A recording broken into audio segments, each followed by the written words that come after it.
जय श्री राम दोस्तों, कैसे हैं आप। उम्मीद है आप अच्छे होंगे। दोस्तों, आज मैं जो आपको सुनाने जा रहा हूँ वो रामायण की प्रमुख कहानी में से एक कहानी है। इस कहानी के शीर्षक का नाम है जटायु वध। तो ध्यान से सुनिए, आपको अच्छा लगेगा। सीता की करुण पुकार सुनकर जटायु ने उस ओर देखा तथा रावण को सीता सहित विमान में जाते देख बोले, अरे रावण, तू एक पर स्त्री का अपहरण करके ले जा रहा है। अरे लंकेश, यह महाप्रतापी श्री रामचंद्र जी की भार्या है। एक राजा होकर तू ऐसा निंदनीय कर्म कैसे कर रहा है। राजा का धर्म तो पर स्त्री की रक्षा करना है।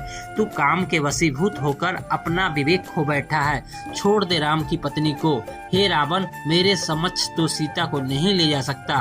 प्राण रहते तक मैं सीता की रक्षा करूंगा। ठहर, मैं अभी आता हूँ तुझसे युद्ध करने। जटायु के इन कठोर अपमानजनक शब्दों को सुनकर रावण उसकी ओर झपटा, जो सीता को मुक्त कराने के लिए विमान की ओर तेजी से बढ़ रहा था। विशालकार दो पर्वतों की भांति वे एक दूसरे से टकराए। क्रुद्ध जटायु ने अपने पराक्रम से 2 बार रावण के धनुष को तोड़ डाला, उसके रथ को तहस नहस कर डाला और रावण के सारथी का वध कर डाला। उन्होंने मार मार कर रावण को घायल कर दिया। घायल होने के बाद भी रावण वृद्ध और दुर्बल जटायु से अधिक शक्तिशाली था। अवसर पाकर उसने जटायु की दोनों भुजाएं काट दी। पीड़ा से व्याकुल होकर मूर्छित हो वह पृथ्वी पर गिर पड़ा। जटायु को भूमि पर गिरते देख जानकी हे राम, हे लक्ष्मण कहकर विलाप करने लगी। रावण ने सीता को उसके केस पकड़कर उठा लिया और आकाश मार्ग से लंका की ओर उड़ने लगा। उस वक्त उन्नत भाल वाली, सुंदर कृष्ण केशों वाली, गौरवर्णा मृग नयनी जानकी का सुंदर मुख रावण की गोद में पड़ा ऐसे प्रतीत हो रहा था जैसे पूर्णमासी का चंद्रमा नीले बादलों को चीर कर चमक रहा हो। सीता का कंदन सुनकर वन के सिंह, बाघ, मृग आदि रावण से कुपित होकर उसके विमान के नीचे उसके पीछे पीछे दौड़ने लगे। पर्वतों से गिरते हुए जल प्रपात ऐसे प्रतीत हो रहे थे मानो वे भी सीता के दुख से दुखी होकर करुण क्रंदन करते हुए आंसू बहा रहे हो।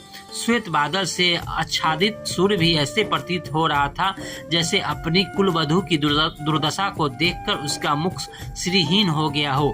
सब सीता के दुख से दुखी हो रहे थे। दुष्ट रावण से मुक्ति का कोई उपाय न देखकर सीता दीनता पूर्वक परमात्मा से प्रार्थना करने लगी, हे परमपिता परमात्मा, हे प्रभु, मेरी रक्षा करो, रक्षा करो। हे सर्वशक्तिमान, इस समय मेरी रक्षा करने वाला तुम्हारे अतिरिक्त और कोई नहीं है। हे दयामय, मेरे सतीत्व की रक्षा करने वाले केवल तुम ही हो। मार्ग में सीता ने नीचे एक पर्वत पर 5 वानरों को बैठे देखा।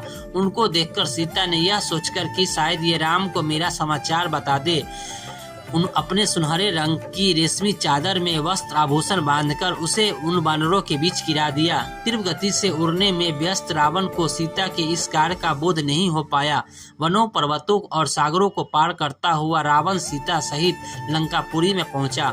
वहां उसने सीता को मैं दानव द्वारा निर्मित सुंदर महल में रखा और क्रूर राक्षसियों को बुलाकर आज्ञा दी, मेरी आज्ञा के बिना कोई भी इस स्त्री से मिलने न पावे। यह जो भी वस्त्र, आभूषण, खाद्य पदार्थ मांगे वह तत्काल इसे दिया जाए। इसे किसी भी प्रकार का कष्ट नहीं होना चाहिए और न कोई इसका तिरस्कार करे। अवज्ञा होने करने वालों को दंड मिलेगा। इस प्रकार राक्षसनियों को आदेश देकर अपने महल में पहुंचा। वहां उसने अपने 8 शूरवीर सेनापतियों को बुलाकर आज्ञा दी, तुम लोग जाकर दंडक वन में रहो। हमारे जन स्थान को राम लक्ष्मण नामक 2 तपस्वियों ने उजाड़ दिया है। तुम वहां रहकर उनकी गतिविधियों पर दृष्टि रखो और उनकी सूचना मुझे यथाशीघ्र देते रहो। अवसर पाकर उन दोनों की हत्या कर डालो। मैं तुम्हारे पराक्रम से भली भांति परिचित हूँ, इसलिए उन्हें मारने का दायित्व तुम्हें सौंप रहा हूँ। उन्हें इस प्रकार का आदेश देकर वह कामी राक्षस वासना से प्रीत होकर सीता से मिलने के लिए चल पड़ा। तो ये थी आज की कहानी। आपको कैसी लगी कमेंट बॉक्स में जरूर बताइएगा। जय श्री राम, धन्यवाद।